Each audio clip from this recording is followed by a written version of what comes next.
नमस्कार. मी गणेश तुकाराम शिंदे तुम्हा सर्वांचं आपल्या या यूट्यूब चॅनलवर स्वागत करत आहे. आज ज्ञानेश्वर महाराजांच्या पालखीचा तसा 6वा दिवस.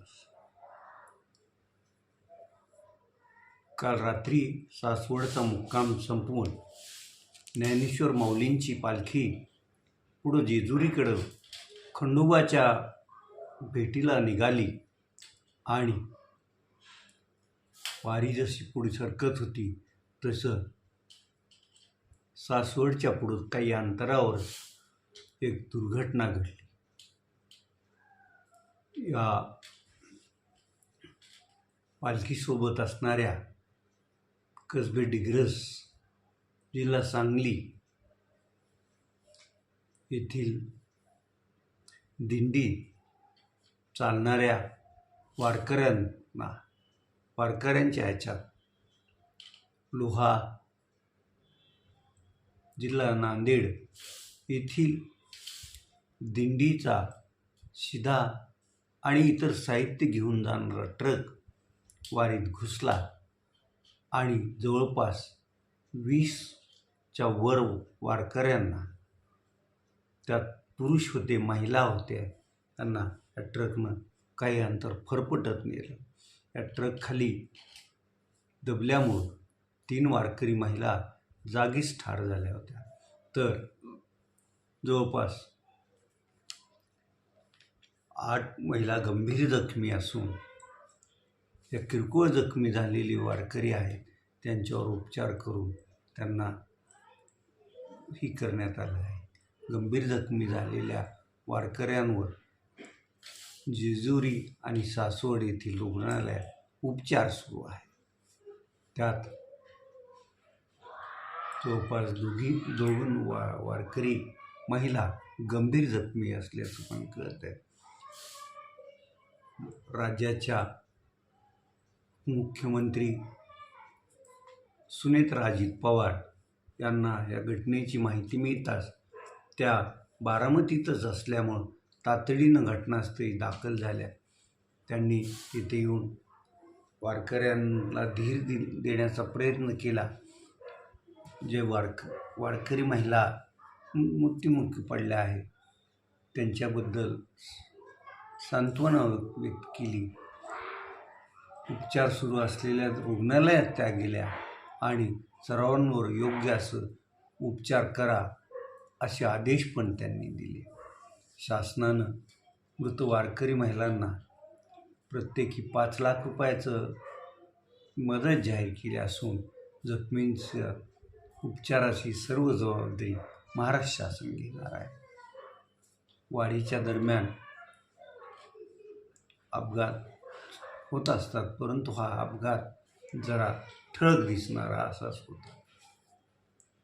सदर ट्रकचा चालक हा 60 वर्षाचा वयस्कर ग्रस्त होता, परंतु त्यानं त्याच्या आरोग्याच्या याच्यासाठी त्याला ज्या गोळ्या दिल्या आहेत त्या गोळ्याचा डोस जास्त प्रमाणात घेतला असावा असा पोलिसांचा संशय आहे. पोलिसांनी घटनास्थळाहून लागलीच त्या ड्रायव्हरला पोलीस स्टेशनला नेल्यामुळं वारकऱ्यांचं राग अनावर होण्यापासून वाचला आहे. आता आज संध्याकाळी ज्ञानोबा माऊलींची पालखी दिंडी सर्व दिंड्याचं जेजुरीत दाखल झाली आहे. आता जेजुरीचं खंडोबा आणि ज्ञानेश्वर माऊलींची इथं भेट होईल आणि उद्या इथून मग आजचं जेजुरीचा मुक्काम आटपून पालखी पुढं मार्ग असतं. इकडं तुकोबारायाची पालखी ही कालच्या यवतच्या मुक्कामाहून सकाळी तिथून निघाली आणि आता ती थोड्याच वेळात वरवण येथे पोहोचेल आणि वरवण येथे आज या पालखीचा मुक्काम असणार आहे. काल अंबाजोगाईहून म्हणजे वड बोरी सावरगावहून मुक्कामाला असलेली गजानन महाराजांची पालखी तिथून सकाळी निघाली आणि सायंकाळी कळंब येथे मुक्कामाला आली. काल कळंबला पालखी मुक्कामाला येण्याच्या अगोदरच एक विषबाधेचा प्रकार घडला होता. त्यामुळं थंड पेय वारकऱ्यांना वाटप करण्यात काल मज्जाव करण्यात आला होता. कालचा कळंबचा मुक्काम संपवून गजानन महाराजांची पालखी आज तेरणा शेतकरी सहकारी साखर कारखान्याकडे मार्गस्थ झाली असून दुपारी तिनं गोविंदपूर येथे विसावा पण घेतला होता. आता थोड्याच वेळात पालखीचं तेरणा शेतकरी सहकारी साखर कारखान्यावर मोठ्या मैदानावर आगमन होईल. मग तिथं कारखान्याचे कर्मचारी आणि कारखान्याचं व्यवस्थापन गजानन महाराज पालखीच्या मुक्कामाची सोय करणार. इकडं मुक्ताईचं पालखी पण आज बीड शहरातून तिचं प्रस्थान झालं. त्या पालखीचा आज पालीच्या पुढं मुक्काम असणार आहे. सर्व पालख्या आता पुढं जात आहेत आणि या पालखी सोहळ्यात ज्ञानेश्वर माऊलींच्या पालखी कार्यक्रमात जी दुर्घटना घडली त्याबद्दल संपूर्ण महाराष्ट्रात हळहळ व्यक्त करण्यात येत आहे.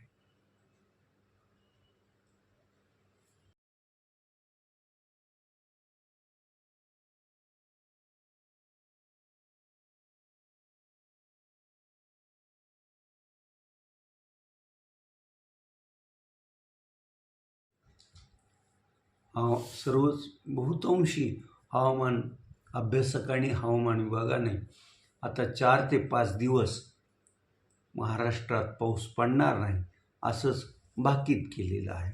त्यामुळं खरीपाची ज्यांनी पेरणी केलेली आहे ते शेतकरी चिंतातूर आहे. कारण म्हणावी तसं ओल जमिनीत नाही आणि पेरलेलं बियाणं उगवलं तर ते पुढचा पाऊस येईपर्यंत टिकेल का नाही याची शाश्वती शेतकऱ्यांना नाही. या आसमानी संकटाबरोबरच धाराशिव, लातूर, विदर्भातल्या शेतकऱ्यांवर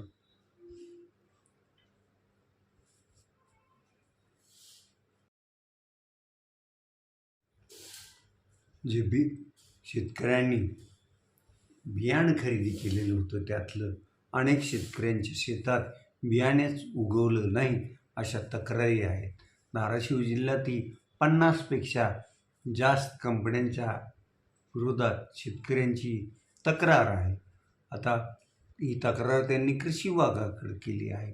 कृषी विभागानं सर्व शेतकऱ्यांच्या शेतात जाऊन पंचनामे करणं गरजेचं आहे आणि त्याचबरोबर ज्या सीड उत्पादक कंपन्यांचं हे बी आहे त्या कंपन्यांच्या विरोधात पोलिसात तक्रार करणं पण तेवढंच गरजेचं आहे आणि हे लवकरात लवकर त्यांनी केलं तरच शेतकऱ्यांना दुबार पेरणीसाठी बियाणं किंवा बियाण्यासाठी मावे जातरी शासन उपलब्ध करून देईल अशी शेतकऱ्यांना आशा आहे. एकंदरीत पाहिलं तर परवा जे चीन आणि इकडं समुद्रात वादळ निर्माण झालं होतं त्यामुळं मुंबई आणि आसपासच्या परिसरात धो पाऊस बरसला होता. आताही समुद्रात चक्रीवादळ निर्माण होण्यास प्रारंभ झाल्याचं सांगितलं जाते आणि मग या चक्रीवादळामुळं महाराष्ट्रातील जो मान्सूनचा वेग मंदावला आहे त्या मान्सूनच्या वेगाला हे चक्रीवादळ वेग देईल अशी आशा हवामान अभ्यासकांना आहे आणि तसं जर घडलं तर कदाचित उद्या परवापासूनच महाराष्ट्रात सर्व दूर पाऊस पडेल आणि शेतकऱ्यांना पुढं पेरलेल्या शेतकऱ्यांनाही त्यामुळं आनंद लाभेल आणि पुढं पेरणी करायची आहे त्या शेतकऱ्यांनाही याचा लाभ होईल असंच वातावरण राहील. आता आपण आज इथंच थांबूयात. तुम्ही आपल्या हे यूट्यूब चॅनल सबस्क्राईब करा, लाईक करा आणि कमेंट्स पण नोंदवा. धन्यवाद.